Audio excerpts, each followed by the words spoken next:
But yeah, next we have Clair Obscur Expedition 33. Of course, I'm still playing that. I've and I've Right. I've started getting deep in. I've started getting deep into the mechanics and building out my characters, and it's so fun. To think that 10 years ago, I scoffed at RPGs, and now I'm out here min maxing. I've I turned one of the characters into just an absolute killing machine that one shots most enemies and refuses to die. Ooh. But the trade off is that she can't be Uh-huh. healed. But she is a tank Oh, that that's does an a lot interesting of angle. damage. You Hmm. have to play Clay Obscura. You will love it. I It's promise on you. my It's docket. It's so on my good. docket. One of my friends has it, and we share a Steam like family library. So trust, I will be playing it. Yeah, it's really good. Like the way the just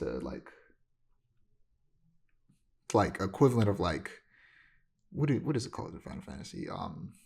Materia. The way that stuff works Mm, is so cool. Like yeah, I have one. They're called what Luminas and Pictos, and I have a Lumina mm. that yeah makes it to where I think the character I'm talking about, Mael, takes 50% less damage, but can't be healed. And then I have one that's I forget what it's called. Maybe it's called Confident or something, where it's like you either do like 100% more damage or 20% less damage or something like that. And then I have Ooh. I have like on her I have like five different damage multipliers on her. So Mhm. that one is huge because it's like either you do a ton of damage or you do less damage. But I have so many other damage multipliers on her that even if she does less damage, she Right. still does a lot of damage. But when she does do a lot of damage, she does a lot of damage. Yeah, it's I it's bet. it's 100 crazy. sounds insane. Yeah, and then I have other things that give her extra life as well. Because she has like one of the lowest life stats, but I artificially inflate her life so that she's not dying all the time. Because she's my Right, tank. right, right. She's just destroys everything. Yeah. But also something that's cool is that when you die, you can call in Hmm. the remaining characters you have that aren't in your party and play as them Hmm. to try and beat the Oh, boss. I love games that do that. Yeah, it's Because it's something. like I always think it's stupid. Oh, go ahead. No, there's something I hope they add in the finale of the Final Fantasy VII remake trilogy because they do something really fun Hmm. where the characters that aren't in your party can still do stuff in the background. They could like throw you potions or they could use abilities. Sometimes if you put like a material on a certain character, they'll like heal you sometimes and like use like various or different abilities or like use like fire or something just in the background. And I think that was a cool way of doing it. But I hope that also if you die, the other party members can just come in and fight. Right. Yeah, like I always think it's not stupid, but like it doesn't make any sense to me when like you have a reserve party in an RPG, but they're not useful like in battle in that way. It's like if I have the reserve party, what are they for? I'm not going to swap between them during the battle. They're my backup, you know? Yeah. I don't know. It just never made sense to me But that's why games just don't do that. yeah, just talking on RPGs in general. I just been playing this and thinking about man, I'm gonna have to get back to playing Persona 5 Royal eventually. Um and like relearn how to play the game. But but I stopped like I stopped just before Kanashiro's Palace because I was just like I know I'm getting close because like I said I played this before. I know how close I am to Right. getting I to certain played these games palaces. before. Right. And I was like, let me stop here. This is a good place to stop just before the palace. I don't want to start a new palace, then hop back in the middle of the palace. Um, Right.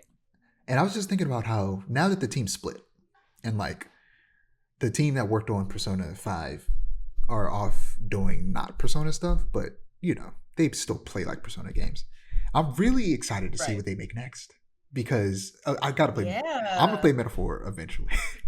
I have a feeling that the Persona 4 remake is probably gonna come out before I even start Which Metaphor, and I'm probably gonna end up playing that God help us before all. Metaphor.